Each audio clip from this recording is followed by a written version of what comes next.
옆에 있는 성도하고 인사합니다. 사랑합니다. 축복합니다. 네.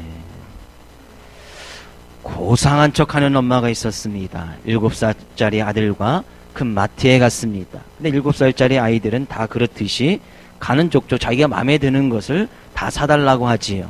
그래서 저는 제 딸과 웬만하면 마트를 잘 가지 않습니다. 마음에 드는 것을 사달라고 막 조르는 거예요. 이 고상한 엄마가 오늘은 안 된다고 했지요? 딱 그러는 거예요. 근데 아이들이 뭐 거기서 끝나면 다행입니까? 그럼 아이가 아니지요. 또 가다 보니까 자기 마음에 드는 것이 있어서 또 엄마한테 막 사달라고 조릅니다. 엄마가 뭐라고 했어요? 오늘은 안 된다고 했지요? 딱 그러는 거예요. 이제 좀 화가 나지요. 근데 이 아이가 거기서 끝나면 다행이지만 또 다른 곳에 가서 막 때를 쓰면서 막 사달라고 하는 거예요. 근데 이 고상한 엄마가 그 아이에게 말합니다. 오늘 마트 오기 전에 때를 쓰면 어떻게 한다고 했어요? 이 아이가 대답합니다. 죽인다고 했어요. 그랬다는 거예요. 1975년에 대학교 4학년이었던 한 청년이 있었습니다. 네, 갑자기 대학교를 졸업하게 되었는데 무서운 병에 걸리게 되었습니다. 갑자기 손에 힘이 빠지고 도저히 움직일 수 없는 그런 몸이 점점점 무거워지고 그래서 병원에 가서 진단 검사를 받아보니까 근육 무기력증이라고 하는 병에 걸려지게 되었습니다.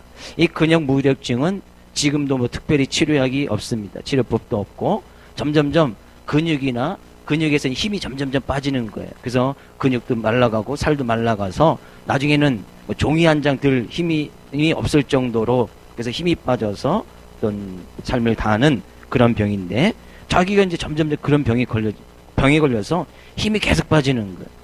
병원에 가도 특별히 치료약도 없고 그래서 이 병 신세를 지면서 특별히 할 것이 없어서 이제 처음에는 그래도 이제 컨디션이 좀 좋으면 신문을 보고 스크랩도 하고 또 힘이 들고 하면은 또 보지 못하고 또 힘이 또 생기고 하면 또 책도 읽고 해서 이 계속 이제 책을 보고 신문 스크랩을 하고 그 가운데서 하나님께 대한 어떤 기도와 또한 금식도 하면서 어떤 희망의 끈을 놓지 않게 되어지죠.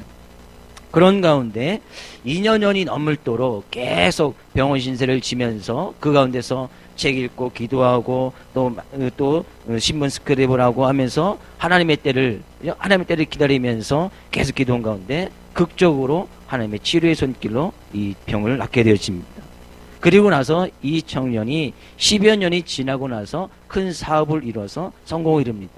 그러고 나서 생각한 것이 내가 이렇게 큰 사업을 해서 성공했던 이유는 하나님께서 나에게 병을 주셔서 그 병을 가지고 있는 그 기간 동안에 엄청난 책을 읽었었고 그 당시 그 사람이 간증하기를 그 당시에 읽었던 책이 3천여 권이랍니다. 한 2년이 좀 넘는 한 3년 가까이 되는 시기에 책을 사들여서 읽었던 것이 3,000권 정도 되고 신문 스크랩만 해도 수없이 많을 정도로 그런 자료를 모았다는 거예요. 근데 오히려 병상에 있었을 때 그렇게 했던 것이 하나님께 기도하면서 그렇게 했던 것이 자기가 사업을 이끌고 나가고 성공할 수 있었던 비결이라고 이렇게 간증을 합니다.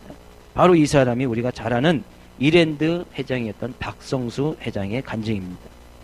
그 사람이 정말 삶이 어쩌면 벼랑 끝에 있던 그 가운데서 기도의 끈을 놓지 아니하고 하나님께 기도하고 나가면서 그 하나님의 뜻을 이룰 것을 하면서 준비했더니만 거기서도 준비했던 거예요. 근데 그것이 자기의 사업에 큰 도움이 되었다는 거예요. 행여나 삶 가운데 삶의 벼랑 끝에 서 계신 분 계십니까? 시험과 어려움을 인해서 어려움 가운데 있고 낭망되고 낙심되는 부분이 있습니까? 하나님의 때를 기다리면서 하나님의 뜻을 구하면 반드시 그 가운데서도 어려움 가운데서도 행인의 병상 가운데서도 질병 가운데서도 삶의 고난 가운데서도 분명히 하나님께서 인도하여 주시는 놀라운 은혜를 체험할 줄로 믿습니다. 오늘 이 시간 하나님께 예배드리지는 그 예배 시간과 들려지는 말씀을 통해서 그러한 하나님의 귀한 뜻을 깨닫고 나아갈 수 있는 귀한 시간 되어지기를 주의 이름으로 축복을 드립니다. 오늘 본 말씀은 우리가 잘 아는 다윗 왕이 지었던 시입니다.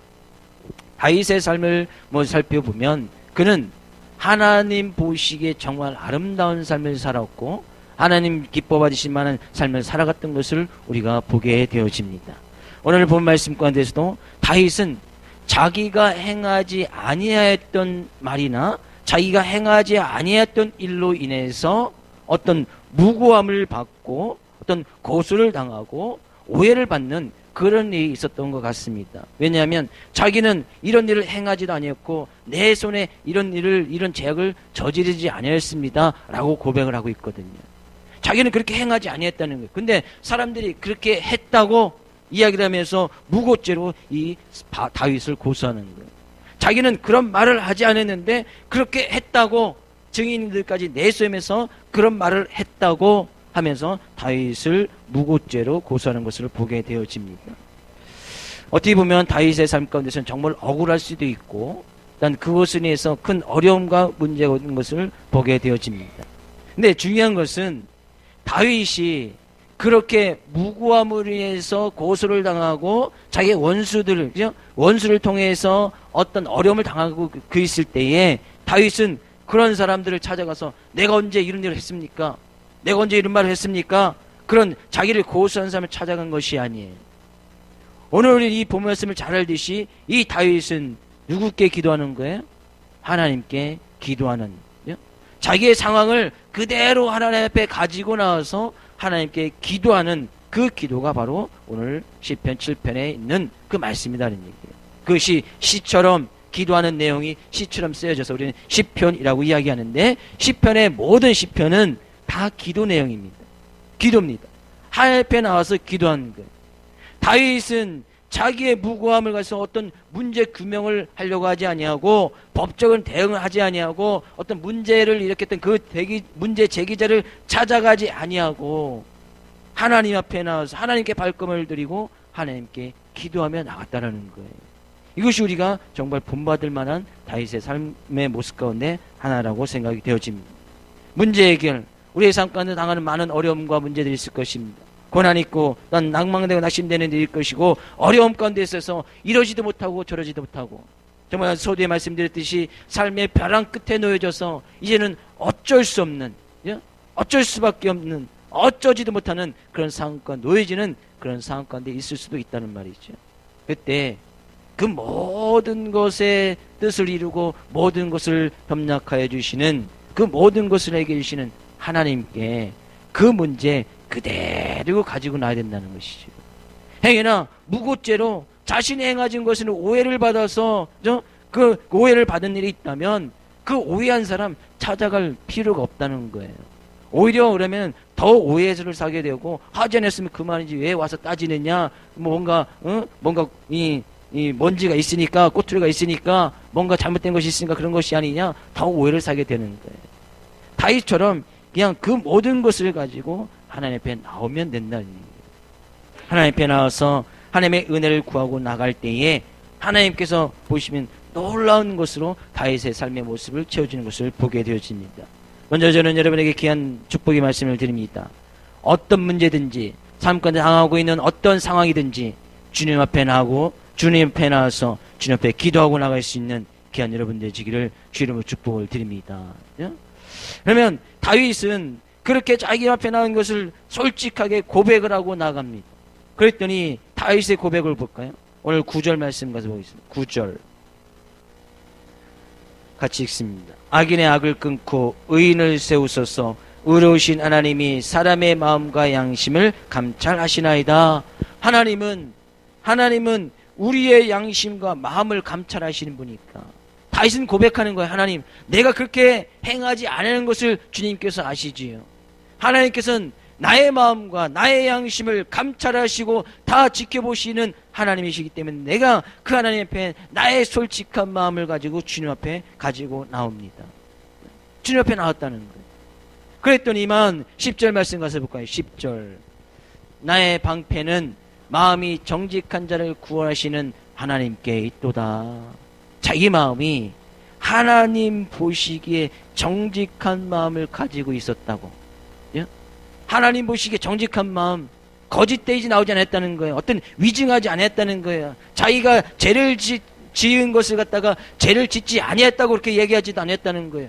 솔직하게 주님 앞에서 내가 이런 허물이 있으면 이런 허물이 있고, 내가 죄를 지은 것이 있으면 이런 죄를 지었고, 내가 행하지 아니했는데 다른 사람들이 이렇게 오해를 사서 이런 큰 사건이 일어났습니다 라면 그것을 가지고 그대로 가지고 하나님 앞에 나와서 기도하면서 나갔다는 거예요.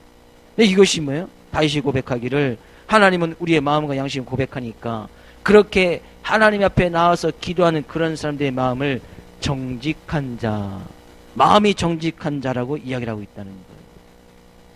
다윗이라고 왜 죄를 안 졌습니까? 다윗도 죄를 지었지요. 엄청난 죄를 짓습니다. 실수도 하고 허물이 많은 사람들 가운데 중에 하나가 또한 다윗이었습니다. 근데 다윗은 그런 죄를 지었을 때도 하나님 앞에 나와서 기도하고 간구해 나갔다는 거예요. 정직하다고 하는 것은, 마음이 정직하다는 것은 죄나 허물이 하나도 없다 그런 것이 아닙니다. 거짓된 삶의 모습이 하나도 없다? 그건 정직한 것이 아니에요. 사람으로서 어떻게 100% 삶의 모습 가운데 다 진실되고 정직할 수가 있겠습니까? 제 자신의 삶의 모습을 보아도, 일주일의 삶의 모습을 보아도 정직하지 못했던 나의 삶의 모습을 여전히 발견하게 되어집니다. 그렇죠? 지난 한 주간 삶의 모습을 보아도 여러분 다 삶 가운데서 일주일 동안 완전히 정직하고 하나님 보시기에 정직하고 아니면 사람들 보기에 정직하고 어떤 진실된 모습으로 살았습니까? 그렇지 못하다는 거예요. 여전히 남을 속이려고 하고 남의 눈치를 살필 때도 있고 때로는 거짓말도 해가면서 살아야지 된다고 하면서 거짓말을 할 때도 있고, 하얀 거짓말은 괜찮느냐? 하얀 거짓말도 안 괜찮습니다. 그런 삶의 모습 가운데에서 우리는 여전히 부족하고 허물이 많은 우리의 모습을 발견하게 되어지더라 그런 얘기예요.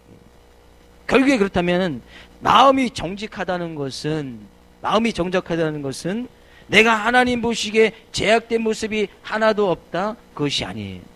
마음이 정직하다는 것은 나의 삶 가운데 거짓말을 한 번도 안 했다, 거짓된 삶의 모습이 하나도 없다 그것이 아니라는 거예요. 마음이 정직하다는 표현은 하나님 앞에 나와서 나의 솔직한 것을 갖다가 그대로 고백하는, 내가 죄를 지었으면 죄를 짓는 것을 그대로 고백하고, 내가 행하지 아니했으면 행하지 아니했던 것을 그대로 고백하고, 행여나 내가 행하여서 실수로 넘어진 부분이 있다면 그것을 가지고 주님 앞에 나와서 그대로 주님 앞에 기도하고 고백하는 것, 그것이 정직한 자다. 마음이 정직하다는 거예요. 그것이 마음이 정직한 거죠. 내가 부족하고 허물이 있으면 그것을 숨기려고 하는 것이 아니라 그것을 가지고 그대로 하나님 앞에 나와서 내가 이렇게 해서 쓰러졌습니다, 이렇게 해서 넘어졌습니다, 이런 죄악된 모습이 있습니다, 이런 허물이 있어서 또 하나님의 말씀을 어기고 죄를 지었습니다 라고 하나님 앞에 나와서 기도하는 것, 그것이 정직한 마음이라는 거예요. 마음이 정직한 자, 하나님께서는 그런 마음이 정직한 자의 방패가 되시고 그렇게 기도하고 나간 자를 하나님께서는 구원하여 주시겠다, 회개하고 돌이킨 자 하나님께서 용서해 주시겠다는 거예요. 허물이 있는 그런 자들을 하나님께서 받아주시겠다는 거예요. 그러면 그런 사람일수록 계속해서 마음이 정직해질 수밖에 없는 거예요. 사람들 보기에는 마음이 정직하지 않을 수가 있습니다. 왜? 사람들은 겉에 보여지는 그런 모습만 보거든요. 근데 하나님께서는 그 겉모습 보는 것이 아니라 사람의 마음과 양심을 감찰하심으로 해서 그 양심에 가책이 있고 마음에 찔리는 그 부분이 있는 그 모든 것을 가지고 주님 앞에 나오기를 원하시는 것이 하나님이시다는 얘기. 그렇게 나오는 자들은 하나님께서 방패로 그 모든 것을 막아주시겠다는, 하나님께서 함께 해주시겠다는 거예요. 행여나 삶 가운데, 우리들 삶 가운데 정직한 모습이 없었다면 그 정직하지 못한 모습을 가지고 주님 앞에 나오는 것, 그것이 바로 정직한 거예요. 나의 삶 가운데 거짓된 모습이 있었다면 그 거짓된 모습을 가지고 주님 앞에 나오는 사람이 바로 정직한 자라는 거예요. 저는 오늘 드려지는 그 예배 시간, 한편에 나가는 시간이 바로 이런 정직한 자의 모습으로 정직한 영을 회복할 수 있는 귀한 시간 되어지기를 주의 이름으로 축복을 드립니다. 우리 옆에 있는 성도에게 이야기합니다. 우리 정직한 자 됩시다. 정직한 자는 뭐예요? 죄를 지은 거 있으면 그대로 나오라는 거예요. 근데 이 정직함, 어떻게 하면 정직할 수 있는가? 다윗도 죄를 짓고 살인죄를 짓고 남의 자기 부인의 아내를 빼앗았을 때 주님 앞에 나와서 솔직하게 고백을 하면서 이렇게 기도합니다. 시편 51편 10절 말씀 가서 볼까요? 시편 51편 10절 말씀 같이 읽어보겠습니다. 하나님이여, 내 속에 정한 마음을 창조하시고 내 안에 정직한 영을 새롭게 하소서. 자기 마음속에 정한 마음을, 정직한 마음, 깨끗한 마음을 창직하시고 정직한 영을 새롭게 해달라는 거예요. 왜? 자기가 지금 죄를 지은 것 때문에 낭심에 갇혀 걸리고 하나님 앞에 지금 기도하고 있거든요. 바로 그것이 정한 마음, 깨끗한 마음이 되어지는 것이고 정직한 영이 되어지는 것이다는 얘기예요. 죄를 지을 수도 있다는 것이죠. 사람은 죄를 지을 수도 있고 실수할 수도 있고 넘어질 수도 있다는 거예요. 그러면 그 문제 그대로 가지고 나와서 다윗처럼 하나님, 내가 이렇게 해서 실수했는데 나에게 다시 한번 정한 마음을 창조해 주시고 정직한 영을 새롭게 하여 주시옵소서 라고 나가는 자가 마음이 정직한 자다. 그러니까 하나님께서 그에게, 다윗에게 구원을 허락하여 주시고, 구원을 허락하여 주셨다는 것은 거기서 건져 주셨다는 거예요. 그 모든 건 용서해 주셨다는 거예요. 다시 힘을 주시고 능력을 주셨다는 거예요. 하나님으로부터 귀히 쓰임 받을 수 있는 그런 새로운 삶을 허락해 주셨다는 거예요. 우리가 주님 앞에 나올 때는 항상 이러한 삶의 모습으로 나와야 된다는 거예요. 정직한 자의 모습으로, 마음이 정직한 자의 모습으로 나와야 된다는 거예요. 그렇지 않으면, 정직한 자의 모습으로 나오지 아니하면 어떻게 되어지느냐. 12절 가서 볼까요? 12절 13절 말씀 보겠습니다. 12절 13절. 사람이 회개하지 아니하면 그가 그의 칼을 가심이여 그의 활을 이미 당겨 예비하셨도다. 죽일 도구를 또한 예비하심이여 그가 만든 화살은 불화살이로다. 하나님 앞에 나올 때에 정직한 모습으로, 정직한 자의 모습으로 나오지 아니하면, 왜요? 사람이 회개치 아니하면 죄를 짓고 실수한 것을 가지고 숨기려고 하고 하나님 앞에 그것을 돌이켜 주님 앞에 고백하지 아니하면, 그런 이야기죠. 정직한 자의 모습으로 나오지 아니하면 하나님께서 어떻게 하시겠습니까? 그가 그의 칼을 가심이요 칼에 나를 바짝 세우겠다는 거예요. 예. 칼을 왜 갈지요? 당장 쓸 일이 있으니까 가는 거예요. 그죠? 낫을 왜 갑니까? 평상시에 낫을 그냥 내비두는데 낫을 가는 이유는 낫을 쓸 이유가 있으니까 가는 거예요. 별을 베든지 풀을 베든지 막 당장 이제 급히 무슨 일을 처리할 것이 있으니까 칼을 간단 말이죠. 하나님께서 그렇게 정직한 자의 모습으로 나오지 않으면 칼을 가시겠다. 칼을 쓱쓱. 칼을 왜 갑니까? 치시겠다는 거죠. 또 하나님께서 그의 활을 이미 당겨 예비하셨도다. 활을 왜 당기죠? 활에다 화살을 껴서 왜 당겨냅니까? 화살을 쏘기 위해서 당기는 거예요. 그냥 쓸데없이 당기지 않습니다. 하나님께서 이미 활에 화살을 장전해 놓고서 이미 당기고 계셨다는 거예요. 그런데 그 화살은 뭐예요? 그 화살은 불화살이에요. 불화살. 하나님께서 지금 회개하지 아니하는 자들에게, 하나님 앞에 정직한 마음으로 나오지 아니하는 자에게는 하나님께서 지금 칼을 갈고 계시고 불화살을 땡겨서 미리 딱 놓기만 하면 화살이 날아가서 모든 것을 태워버릴 만한 그런 심판하시는 하나님께서 심판을 지금 딱 준비하고 계시겠다는 거예요. 얼마나 무서운 말씀인지 몰라요. 우리가 하나님 앞에 정직해야 되는 이유 너무나 간단해요. 하나님을 심판하시는 하나님이고, 하나님은 오늘 본 말씀 가운데서도 우리 가운데서 어떤 죽일 도구를 예비하시는 하나님이고, 우리를 심판할 것으로 의로우신 재판장이시고, 하나님 매일매일 분노하시는 하나님이시라고 성경은 표현하고 있듯이, 하나님께서 그런 분노와 심판을 곧 임하실 것이라는 거예요. 어떤 사람들에게?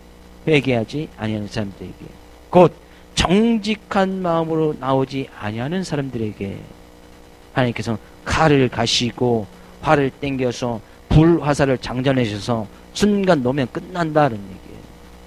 그럼 그 반대로 생각해 볼 수가 있겠지요. 그럼 사람이 회개하면, 사람이 정직한 자의 모습으로 하나님께 나오면 하나님께서는 그 모든 것을 처리시키는 거예요. 칼 가든 거 집어 던져버리고 불화살 땡겨놓은 거 화살 다 던져버리고 하나님께서는 그들을 거기서 구원하여 주시겠다. 구원하여 주시겠다. 건져 주시겠다. 하나님의 은혜를 베풀어 주시겠다는 거예요. 그래서 우리는 주님 앞에 나올 때 항상 지극히 작은 제약된 모습이 있을지라도 빨리빨리 주님 앞에 회개하고 돌이켜 나가야 되는 거예요. 말씀 앞에 비추어서 그것이 말씀을 지키지 못한 부분이 있다면 빨리 회개하고 돌이켜야 된다는 거예요. 왜? 하나님의 말씀은 정직이니까. 시편 19편 8절 말씀 가서 볼까요? 시편 19편 8절 같이 읽어보겠습니다. 여호와의 교훈은 정직하여 마음을 기쁘게 하고 여호와의 계명은 순결하여 눈을 밝게 하시도다. 여호와의 교훈, 하나님의 말씀을 이야기합니다. 하나님의 말씀은 정직하여서 마음을 기쁘게 하고, 사람이 정직한 자가 될 수밖에 없는 것은 하나님의 말씀에 비추어서, 그 하나님의 말씀을 정직하니까 그 말씀 앞에 비추어서 정직하지 못한 부분이 있다면 빨리빨리 주님 앞에 나와서 돌이키고 회개하고 나갈 때 그 사람은 정직한 자가 되어지고 하나님께서 칼, 불화살을 치워버리겠다는 거예요. 그것을 건져주시겠다는 거예요. 그래서 우리는 하나님의 말씀이 나의 삶의 어떤 기준이 되어져서 그 말씀 앞에 비추어서 여전히 부족하고 연약한 부분들이 있다면 빨리빨리 그 순간 바로 그 자리에서 하나님께 회개하고 돌이키고 무릎 꿇고 겸손하고 낮아지는 모습이 마음이 정직한 자의 모습이다는 얘기예요. 그렇지 아니하고 그 제약된 모습을 계속 내버려두면 어떤 일이 일어납니까? 14절 가서 볼까요? 14절. 악인이 14절 말씀입니다. 악인이 죄악을 낳았으며 죄악이 죄를 낳았도다. 악인이 죄악을 낳았으며 재앙을 배워 거짓을 낳았도다. 이 죄악된 모습을 그대로 내버려두면 이 죄악이 어떻게 된다는 거예요? 그죠? 이 죄악을 낳고 죄악을 곧 재앙을 불러일으키고, 로마서에도 말씀하고 있듯이 죄의 싹은 사망이라고 말씀하고 있습니다. 이 죄악은 점점점 자라나서 결국에는 사망에까지 이르게끔 만들어버리는 것이 죄악이라는 거예요.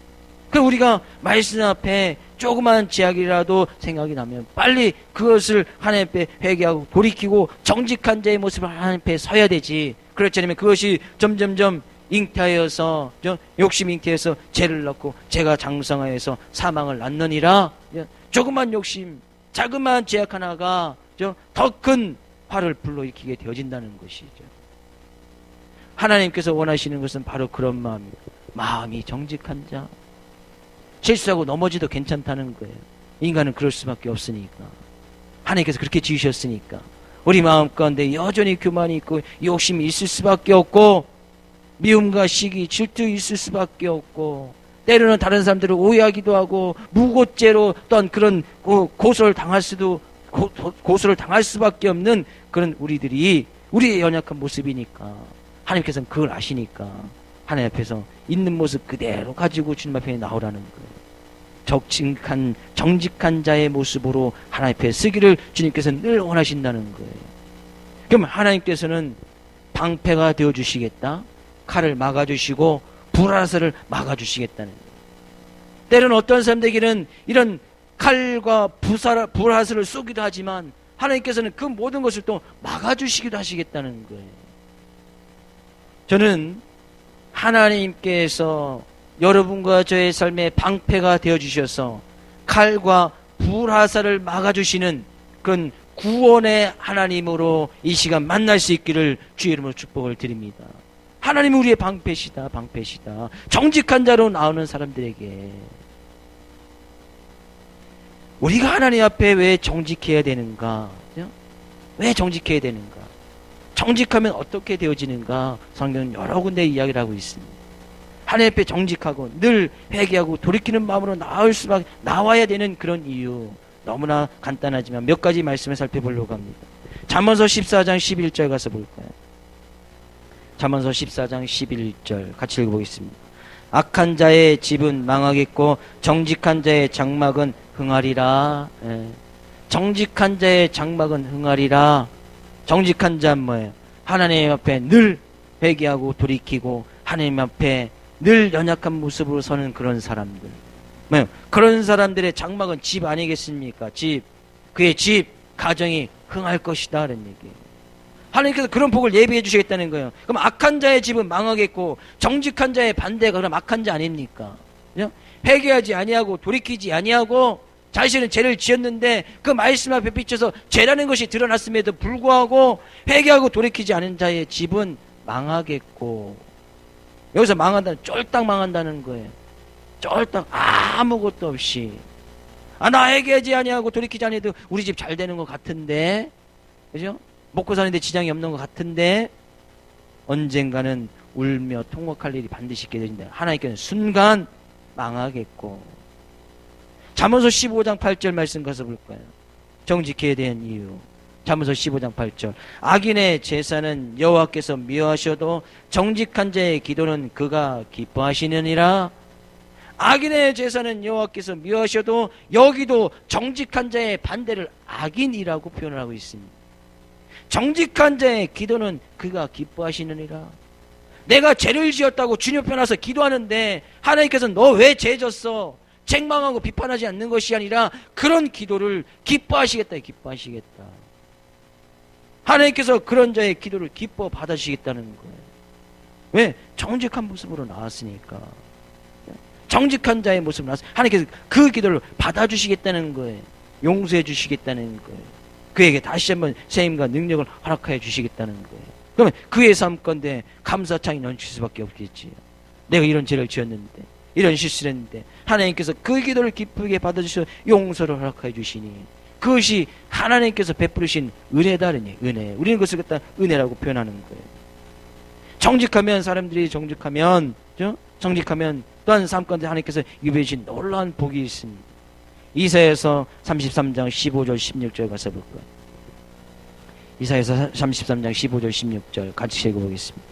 오직 공의롭게 행하는 자, 정직히 말하는 자, 토색한 재물을 가증히 여기는 자, 손을 흔들어 뇌물을 받지 아니하는 자, 길을 막아 피 흘리려는 꾀를 듣지 아니하는 자, 눈을 감아 악을 보기 아니하는 자, 그는 높은 곳에 거하리니 견고한 바위가 그의 요새가 되며 그의 양식은 공급되고 그의 물은 끊어지지 아니하리라. 공의롭게 행하는 자, 너무 하나님의 말씀대로 행하면서 정직히 말하는 자, 하나님의 말씀대로 행하려고 하지만 그렇게 행하지 못할 때가 많이 있겠지요. 근데 그 모습 그대로 주님 앞에 서 내가 이렇게 행하지 못했습니다 라고 이야기하면서 기도하는 자, 정직히 말하는 자. 근데 그런 사람들에게는 뭐예요? 그는 높은 곳에 거하리니 결국엔 높은 곳에 하나님께서 세워주시겠다는 거예요. 한 곳이 없는데 맨날 실수하고 넘어지고 실수투성이고 제약된 모습이 있는데 하나님께서 높여주시겠다는 거예요. 견고한 바위가 그에게 보장이 되어질 것이고 하나님께서 그의 요새가 되어주시고 방패가 되실 뿐만 아니라 그의 양식은 늘 공급이 되어지고 하나님께서 늘 먹을 것으로 입을 것으로 채워질 뿐만 아니라 그의 물은 끊어지지 아니하리라. 하나님께서 새 힘과 새 능력을 늘 부어주시겠다는 것, 이것이 하나님의 약속입니다. 어떤 자들에게? 정직히 말하는 자에게, 정직한 마음으로 하나님 앞에 나오는 자들에게 하나님께서 부으시는 약속이란 말이죠. 하나님께서 왜 이런 자들에게, 정직한 자들에게 이런 성공, 어떻게 보면 삶의 성공이라고도 할 수 있겠지요. 그들을 높이 세워주시고 왜 늘 그 가운데 새 힘과 새 능력을 허락해 주시겠습니까? 하나님께서 그의 방패가 되어주시니까. 진정 우리의 삶 가운데 구원자 되시는 분은 하나님밖에 없으신데 그 하나님께서 모든 것을 막아주시겠다는 거예요. 그 하나님께서 늘 동행하여 주시겠다는 거예요. 그 심판주 되신 하나님께서 그 심판을 다 면문시켜 주시겠다는 거예요. 용서해 주시겠다는 거예요. 그럼 삶 가운데 잘 될 수밖에 없겠지. 그러면 삶 가운데 기쁨이 넘칠 수밖에 없고 삶 가운데 감사 찬양이 넘칠 수밖에 없더라. 그래서 다윗이 이렇게 기도하는 그 가운데에 다윗은 기도 응답을 받습니다. 그리고 나서 하나님께 이렇게 기도합니다. 본문 17절 말씀 가서 볼까요? 17절 말씀. 본문 17절 말씀입니다. 내가 여호와께 그의 의를 따라 감사하며 지존하신 여호와의 이름을 찬양하리로다. 결국에 그렇게 하나님 앞에 지금 처음에는 그의 기도가 내가 이렇게 행하줘야 되는데 저들이 나를 위해서 무고하고 이렇게 내가 죄를 짓지 않는데 내가 죄악을 지었다고 합니다. 그렇게 하나님께 뭐 어떤 불평 섞인 마음으로 이렇게 기도하면서 나가다가 그 정 가운데 그 모든 것을 그래서 내가 정직한 마음으로 하나님께 나와서 주님 앞에 모든 것을 고백하고 나가는 그 가운데 하나님께서 그의 마음을 만져주시고 변화시켜서 결국에 마지막에 기도의 마지막에 것은 내가 그래도 하나님을 따라감으로 인해서 나의 삶 가운데 감사가 넘치고 찬양이 넘치도록 하나님께서 하여 주시는구나. 내가 그 하나님을 찬양하겠다. 기도 응답된 거 아닙니까? 기도하는 가운데 하나님께서 그의 다윗의 마음을 어루만져 주셔서 내가 그래도 하나님께 감사할 일이 많고 내가 그런 하나님께서 베푸신 그 은혜 나를 용서해 주시고 구하신 그 하나님께 또한 감사로 나가고 찬양으로 나가 있구나. 그 하나님을 감사 찬양이 넘치게 되었다는 거예요. 결국에 정직한 자로 나오면 그의 삶에 감사 찬양이 넘칠 수밖에 없다는 거예요. 기도하다 보면 그 가운데 기도 응답이 있어지는 겁니다. 기도하다 보면 하나님께서 그에게 은혜를 베풀어 주시는 겁니다.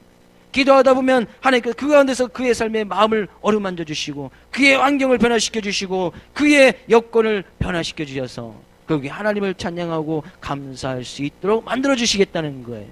하나님께서 그렇게 약속하고 있지 않습니까? 그럼 우리는 하나님 앞에 늘 정직하게 정직한 자의 모습으로 정직한 마음을 가지고 하나님 앞에 나올 때에 하나님께서 그런 약속을 하게 해주셨다는 거예요. 우린 보통 우리 가정이나 우리의 삶의 모습이 잘 되기를 원하지요. 그렇죠? 가정이 잘 되기를 원합니다. 또 저는 여러분의 믿는 자의 가정 한 가정이 또 잘 되기를 원합니다. 그래, 그렇게 가정이 잘 되기 위해서는 어느 부모든지 우리의 또한 자녀들이 잘 되기를 또 소원하고 기대합니다. 그러기 위해서는 시편 112편 1절에서 3절 가서 볼까요? 시편 112편 1절에 3절 말씀 같이 읽어보겠습니다. 할렐루야. 여호와를 경외하며 그의 계명을 크게 즐거운 자는 복이 있도다. 그의 후손이 땅에서 강성하며 정직한 자들의 후손에게 복이 있으리로다. 부와 재물이 그의 집에 있으며 그의 공의가 영구히 서 있으리로다. 그죠? 여러분의 가정과 자녀들이 모두 다 잘 되기를 소원하고 기대하시지요. 저도 이렇게 기대하고 소망합니다. 근데 그의 후손이 땅에서 강성하며 자녀들이 후손들이 잘 되기를 원한다는, 그러면 정직한 자들의 후손에게 복이 있을 것이다. 정직해야 자녀들이 잘 된다는 거예요. 정직해야 그의 후손들이 잘 된다는 거예요. 하나님께서 복을 부어주시니까 부와 재물이 그의 집이 있으며, 어떤 자의 집에, 정직한 자의 집에 부와 재물이 있고, 하나님께서 정직한 자면 하나님께서 그의 자녀들뿐만 아니라 그의 가정이 잘 되도록 해주시겠다는 거예요. 그럼 우리는 늘 우리의 가정이, 나의 삶의 모습이 하나님 옆에 늘 정직한지 늘 돌이켜보고 회개하고 돌이켜 나가야 된다는 거예요. 그래서 우리들 예배 가운데 이 성만찬이라는 것이 얼마나 중요한지 모릅니다. 하나님의 말씀을 듣는 것이 얼마나 중요한지 몰라요. 성만찬을 행하면서 다시 한번 나의 삶의 모습을 되돌아보고 회개하고 돌이키고 나가고, 또 말씀을 들어서 그 말씀 앞에 내 삶을 비추어서 연약하고 부족한 것이 있으면 또 주님 앞에 정직한 자의 삶의 모습으로 나아갈 때 하나님께서는 우리의 방패가 되어주시고 다윗의 고백처럼 정직한 영을 허락하여 주시고 정직한 마음을 허락하여 주셔서 하나님께서 예배해 주신 그 복을 받을 수 있도록 하나님께서 해주시겠다는 거예요. 실수해도 넘어져도 복을 주시겠다는 거예요. 하나님 보시기에 우리는 얼마나 연약한 존재입니까? 실수투정에 제약이 얼마나 많은 제약된 죄인의 모습으로 살아갑니까? 근데 하나님께서는 그것 보시는 것이 아니라 정직한 마음 그거 하나 보시고 그냥 그런 자들에게도 하나님께서 복을 막 부어주시겠다는 거예요. 하나님 앞에 한 것도 하나도 없는데 복을 막 부어주시겠다는 거예요. 우리의 삶의 모습, 하나님 옆에 정직한 자의 모습으로 이 시간 하나님 앞에 나오고 있습니까? 행여나 그런 부분이 있지 못하면 이 시간 그 부분을 하나님 앞에 고백하는 것, 그것이 정직한 자입니다. 그게 정직한 자예요. 우리가 어떤 말씀을 통해서 우리의 삶의 모습을 되돌아보기를 원하고 정직한 자의 모습으로 바로 서서 하나님께서 예비해 주신 놀라운 은혜와 복이, 왜 하나님이 회개하지 아니하고 돌이키지 아니하면, 정직하지 않으면 하나님께서 칼을 가시고 불화살을 땡겨서 지금 막 놓으려고 준비하고 계시니까 그런 심판 하나님께서 우리의 삶 가운데 다 용서해 주시겠다고 말씀하고 있으니 정직한 자의 모습으로 하나님 앞에 나갈 수 있는 귀한 여러분 되시기를 다시 한번 주의 이름으로 축복을 드립니다.